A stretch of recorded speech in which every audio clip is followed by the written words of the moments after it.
Kaya sabi ko sa'yo, marami tayong matutulungan dito. Yeah, I know. O kung gusto mo ito, feta cheese. Ayaw nga. Ay, apoy itong red wine yet. Oo nga ba. Kung gusto mo yan, kunin mo rin. Okay din to eh. Ginagamit. Yeah, ginagamit din yan sa ano, or cheddar, kahit na ano. Tingnan mo yung sumusunod kay Boyet. Tingnan mo ang sumusunod. Ito si Noel. This is Noel. Gusto mo lagyan ng jalapeno. Guess who's following your papa? I-upload tayo na naman eh. Ayan si Noel, ang bagong anak ni Boyet. May anak, Marian.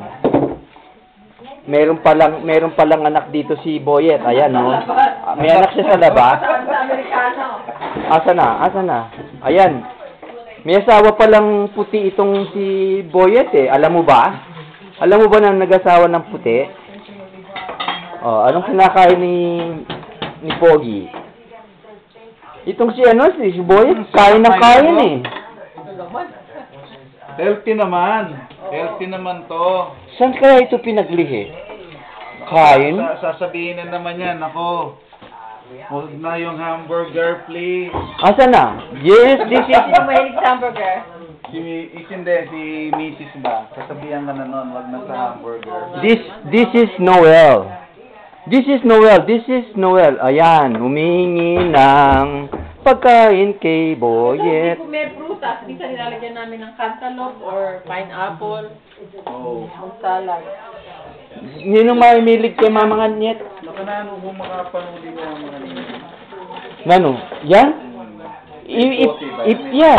Yeah. Nakalata. At saka, Nakalata. ninong mahilig mamangan karing anak mo yan? Pinakita mo sa kanya. Hindi mo tako karing anak mo? Si Corky. Oh, Corky. Yan, Corky. Hindi mo pinakita sa kanya yung jalapeno yung ganong kalaki. I did. Ito, Corky, anong gusto mong kainin? Dressing. Ito?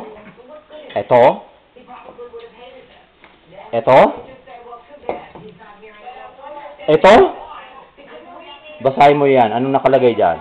Ima. Ito? O ito? O ito kaya? Ito kaya? Ito na lang. Ito lang sa pag-uwi niya sa trabaho. Ito na lang ang kakainin mo. Iluto natin. I-barbecue. O kaya? Kakain ka nito? Itong kakainin mo? O ito na lang ang kakainin natin. Si Kuya Lanting, gusto rin niya Iano natin ito, ipritsyon. Pritsyon natin siya. Ipritsyon. Ayan. Hey, Noel, what did I tell you? Down! No. Ito? Or ito? Sarap nito, Corky. Corky, oh. Pumapayat si Daddy, oh. Si Daddy, oh. Biglang, oh my God. My dad is shrinking. I wonder why. Bigla nga akong bumigat eh. Pakiramdam ko. After eating that, burger? Biglang kumain. Tapos biglang Mexican food. nakautot. Puro na yung cholesterol. They don't use vegetable oil. Anywho. Pero maganda naman yung pinagkain natin na Ade? yung Mexican doon sa Okay naman. Yeah. Oh. Authentic yun eh. Ay, naka-red wine pa si si Mang Kepweng. Si Mang Kepweng nagre-red wine, tapos feta cheese. Tapos meron pang Gouda cheese. Naku, iinumin ba natin to? Nakakaya naman. Yeah. Pero okay lang. Nakakahiya daw. Sino mo na rin Nakakaya kaya? Sino mo na rin yung Nakakahiya. ni si Francisco Lugtok, sino mo rin yung phone number. Yeah, I did.